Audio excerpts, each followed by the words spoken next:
Tēnā koutou katoa, nau mai haro mai ki tōku reo. I'm Raimona. And I'm Kura. Welcome to Tōku Reo, a funky new way to learn how to speak te reo Māori based on the Te Whanake Māori language resources created by Professor John Moorfield. If you haven't heard the good news yet, this is a comprehensive language course that includes a television show, a website with interactive exercises, and iPod lessons to take with you wherever it is you go. And later in the show, you'll see how to connect up all this technology. But first, revision of last night's episode, where we learnt how to say hello to 1, 2, and 3 or more people. Okay, bro, I know you want to give us a demo. So, okay, say if I saw you in the street and I bumped into you, what would you say? Cool, sweet as this. I would say, tēnā koe. Tēnā koe? Okay, choice, bro. But I still think you need a bit more practice, so grammar's up first. Oh, man, whatever. Last night, we touched on pronunciation of vowels, the short vowel and the long vowel that's written with the macron. Let's go for another trip down the tongue with our vowels. A, E, I, O, U.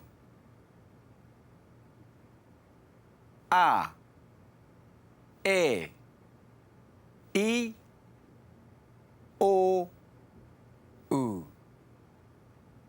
Okay, greetings. Tēnā koe, tēnā kōrua, tēnā koutou. Here's these formal greetings again in order. Tēnā koe. Tēnā koe. Greetings to one person. Tēnā kōrua. Tēnā kōrua. Greetings to 2 people. Tēnā koutou. Tēnā koutou. Greetings to 3 or more people. Let's catch up with our role-play crew again and see how they used each of these greetings in a real-life situation at the park. Action.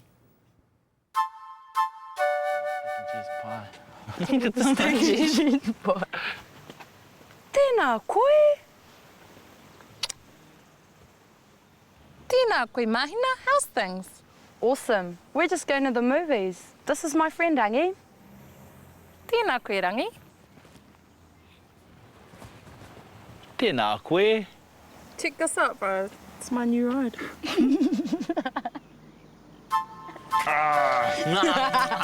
That was a mean movie. Man, eh? You. Hey, tēnā koe. Tēnā koe. Tēnā kōrua. Scoffing your faces. Well, lucky we bought enough for 3, eh?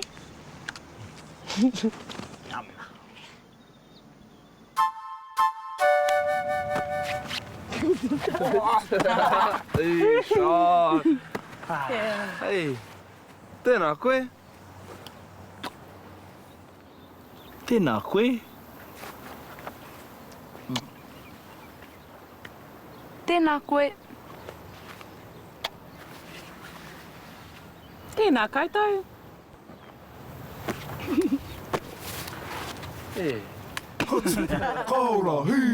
We also included our iconic Kiwi greeting, Kia ora. Just as a reminder, Kia ora means literally good health to you. We're going to move straight into an exercise for tonight's revision episode.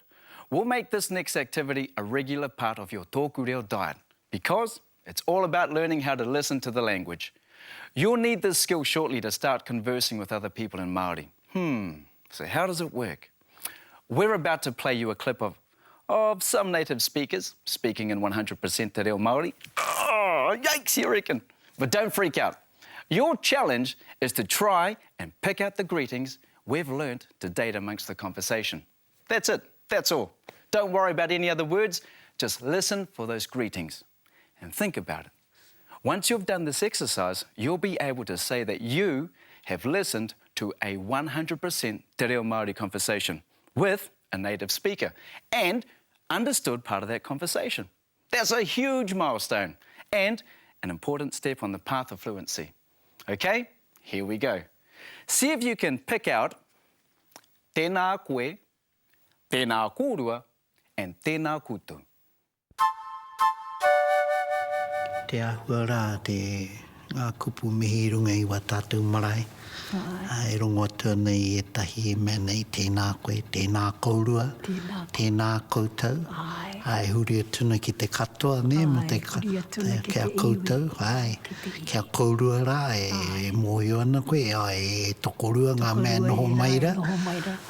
Engari te tēnā koe, e mōhio tuna kei e huri mai ana kia koe. Ai, ko tahi kei te hanga i te kōrero atu kia koe anake. Ai, ka ni te mōhio atu me te kia nei roto i tērā e rātu no ngā reo te reo o tauiwere. Kau ke he kupu pērā e tino awhi mai ana i te tangata. E hara, ko tēnei, ko te hanga i tunu atu o te kōrero.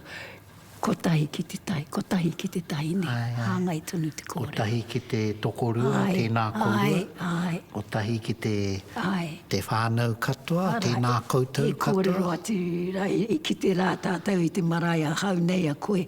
Ana, ai, tēnā kōrua, ka whimai ngā ringa, kua whimai ki te tinana tēnā kōrua.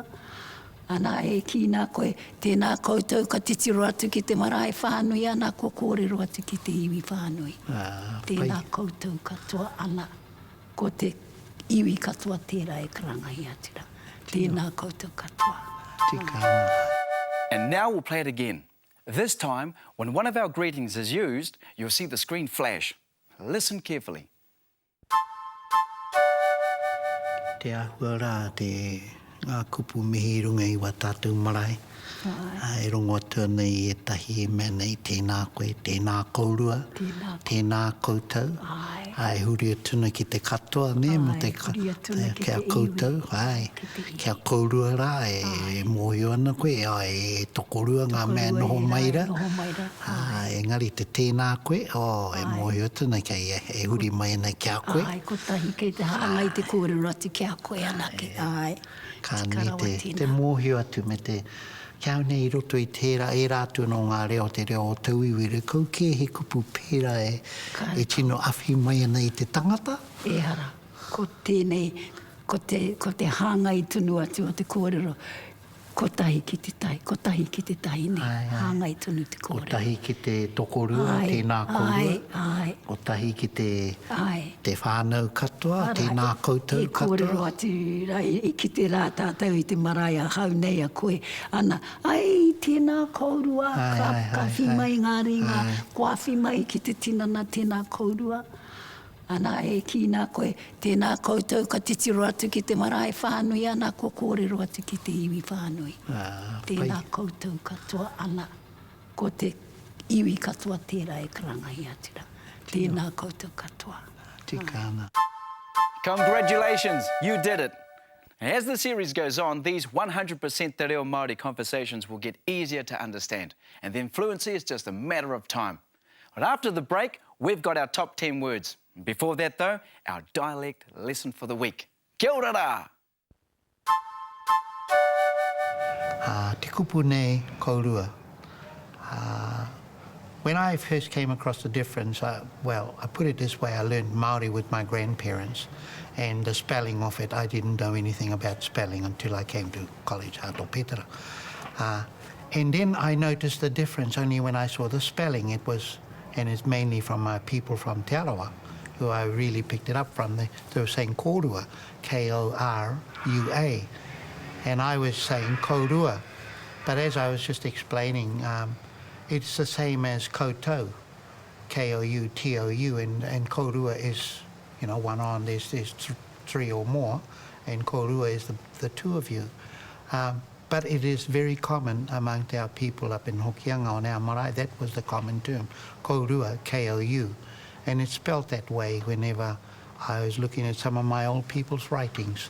Kōrua is K-O-U.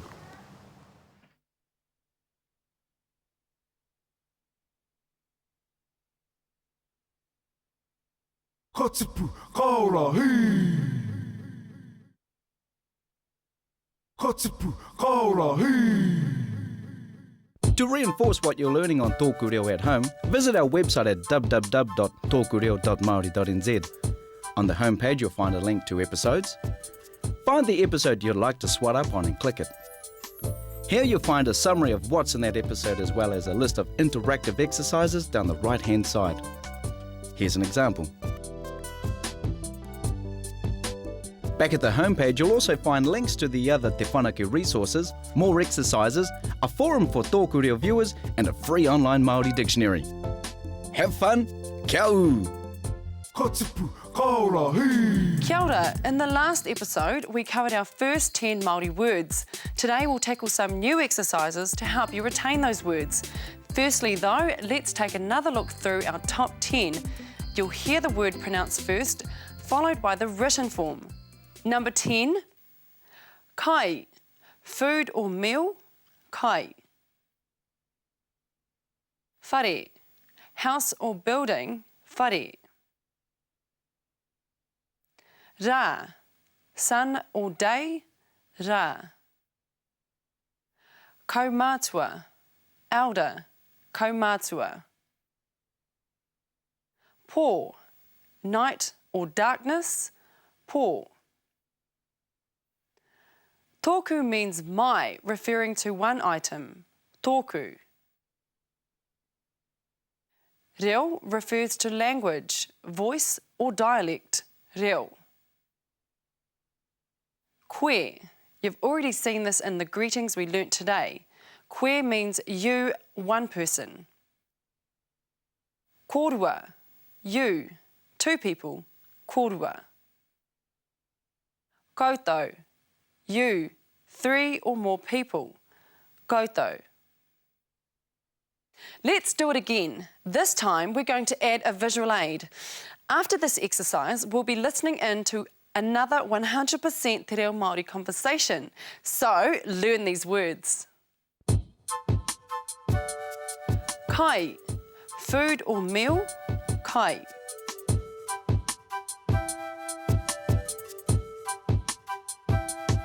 Whare, house or building, whare.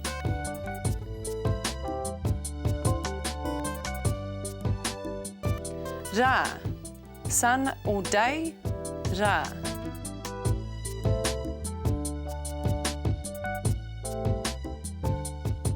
Kaumātua, elder, kaumātua.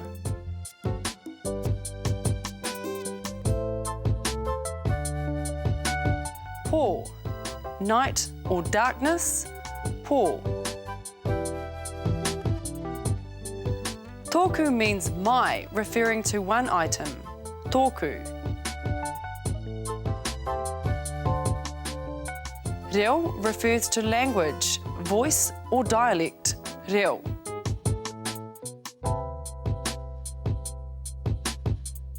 Koe, you've already seen this in the greetings we learnt today.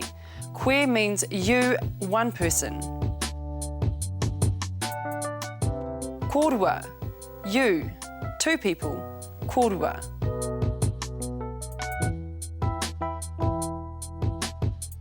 Koutou, you, three or more people, koutou. Ka tipu, ka ora, hei! Now it's the fun part. We're going to listen in to a native speaker talking 100% in Te Reo Māori. Don't worry about trying to understand what's been said. Concentrate on trying to pick out our top 10 words. We'll play the footage twice. The first time through, see how many words you can pick up on your own. Good luck. Taku heilenga mai ki tāmaki makaurau nohoi. Ka moke au ki taku whānau. Ka moke au ki te reo o te kāinga. Ka haere ki kite te tahi o ngā kaumātua o te kāinga I konei tāmaki nei nohana. Kei te taingatu ki tana whare, ko pō kē te rā. Nā, ka kaitahi māua, ka koro te atu e hautaku take ki ai. Ka mea mai, hamai tawa, hea tawa ki kite I te tahi o ngā kuia o te kāinga kei konei tata neno e nohana. Nā ka haere mau ki kite I te kuia nei, kei te haunga atu ki tana whare, ka mihi mai, tēnā koe, e moko, tēnā kaurua, ko maotahi rā hoki ko taku karanga matua nei, e hau atu ana. O tira tēnā koutou tātou I o tātou tinimate. I mōhio te kuia nei ki oku tūpuna tuaru. Ka haka marama tau kia e ha take here ki tana whare. Moke moke ki te reo. Ka meinga mai kia au. Pai ana. Kau e mea mo te reo te take i tatu mai koe ki taku whare. Mo tōku reo te take, me pene ke tō koro. Haere mai koe tēni rā, he whanaunga. E kore ngaro i a hau, he whanaunga taua, ka tangi ngā toto ki ngā toto. Let's watch the footage again. This time, as each of our top 10 words is being used, we'll put the word up on the right-hand side of the screen. See how well you did the first time round. Taku heilenga mai ki tāmaki makaurau nohoi, ka moke moke au ki taku whānau. Ka moke moke au ki te reo o te kainga. Ka haere ki kite te tahi o ngā kaumātua o te kainga i konei tāmaki nei nohana. Kei te taingatu ki tana whare, ko pō kē te rā. Nā, ka kaitahi māua, ka koro te atu e hau taku take ki ai. Ka mea mai, hamai tawa hea tawa ki kite i te tahi o ngā kuia o te kainga kei konei tata neano e nohana. Nā ka haere mau ki kite i te kuia nei, kei te haunga atu ki tana whare, ka mihi mai, tēnā koe, e moko, tēnā kaurua, ko mau tahi rā hoki ko taku karanga matua nei, e hau atu ana. O tira tēnā koutou tātou i o tātou tinimate. I mōhio te kuia nei ki oku tūpuna tuaru. Ka haka marama tau kia e ha take here ki tana whare, moke moke ki te reo. Ka meinga mai kia au, pai ana, kau e mea mo te reo te take i tatu mai koe ki taku whare. Mo tōku reo te take, me pene ke tō koro. Haere mai koe tēni rā, he whanaunga. E kore ngaro i a hau, he whanaunga taua, ka tangi ngā toto ki ngā toto. Ka tipu, ka ora, hei! We better take one final look at all our words because in the last part of the show, Raimon is going to throw some more exercises at you. This time we'll just play the pictures and pronunciation. Try and guess the word yourself before it's pronounced.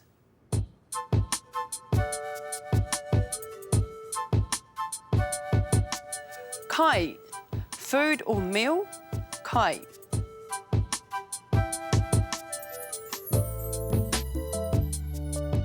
Whare, house or building, whare.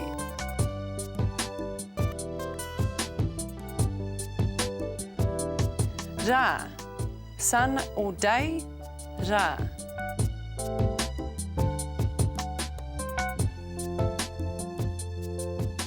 Kaumātua, elder, kaumātua.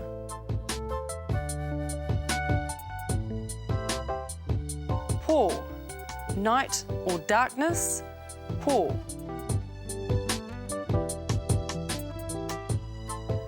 Tōku means my, referring to one item, tōku.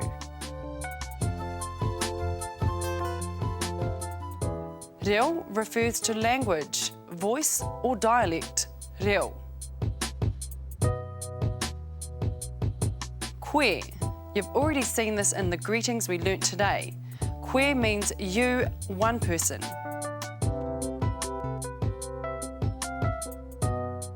Korua, you, two people, korua. Koutou, you, three or more people, koutou.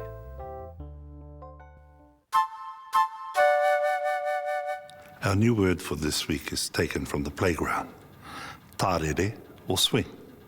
It is a traditional word taken from the days when the tupuna would go into the bush, cut a hanging vine and cling onto it and swing out over the bush or over streams.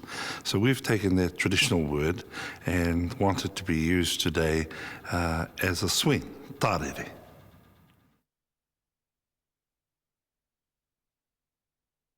Ka tipu, ka ora, hei! Ka tipu, ka ora, hei! To access the podcast, go to www.tokureo.maori.nz and click on episodes. Choose your episode and move the mouse to the right-hand side of the screen where you'll find a link called Podcasts. Click this link to download Tōku Reo podcast to your iPod, MP3 player, etc.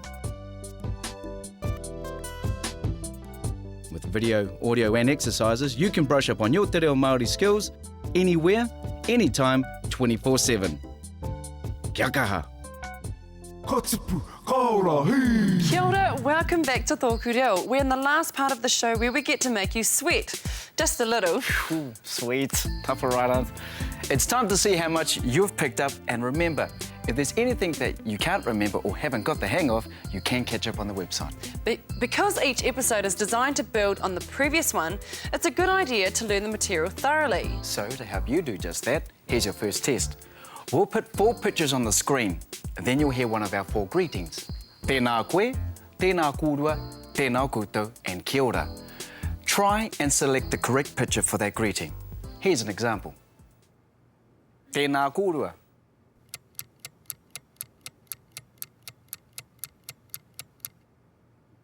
This is the correct picture for tēnā kōrua. Tēnā kōrua. Greetings to 2 people. Ka pai. Let's do it for real this time. Exercises coming your way. Tēnā koutou.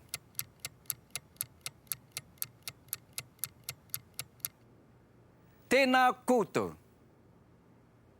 Tēnā koe.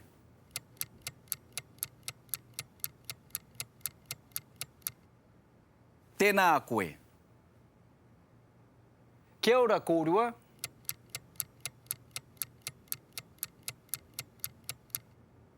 Kia ora kōrua. Tēnā kōrua.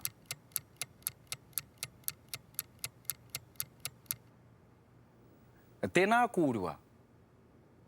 Tēnā koe.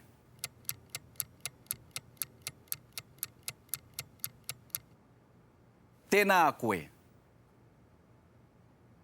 This next exercise is around the vocabulary Kura's been working on with you. Similar to the exercise you just finished, we're going to put some images on the screen. 6 this time. Yep, we're really upping the ante. Then you'll hear one of our top 10 words.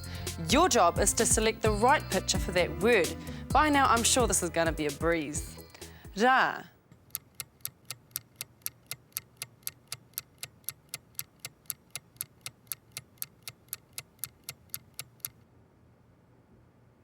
Rā. Koe.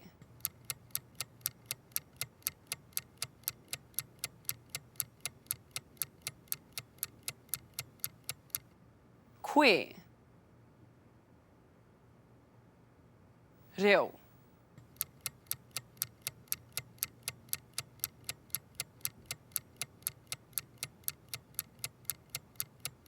Reo. Whare.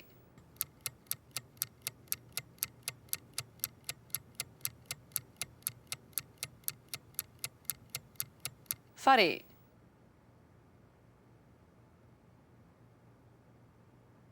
Kōrua.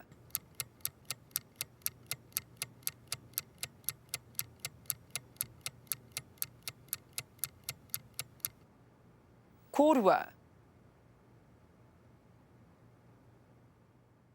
Ka tipu, ka ora, hei! That's it for today. We've taken some giant steps, eh? Oh, tell me about it, sis.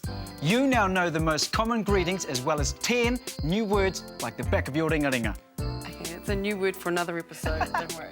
Don't worry, whānau, I'll add it to the list. We also participated in some native 100% conversations today. A big part of becoming fluent in te reo Māori is learning how to recognise words in conversation. So as time goes by, you'll understand more and more. We'll be out of a job! Hey, ouch! Yeah. But whānau, this is one of those times where you want to lose your job. On the next episode, we're going to build on what we've learned about greetings. We'll teach you about how to greet people using their personal names, as in, haidau mona, haidau kura, plus another new top 10 words for your kete of knowledge. Nā reira. Kia mau! Kia u! Ki tōku reo!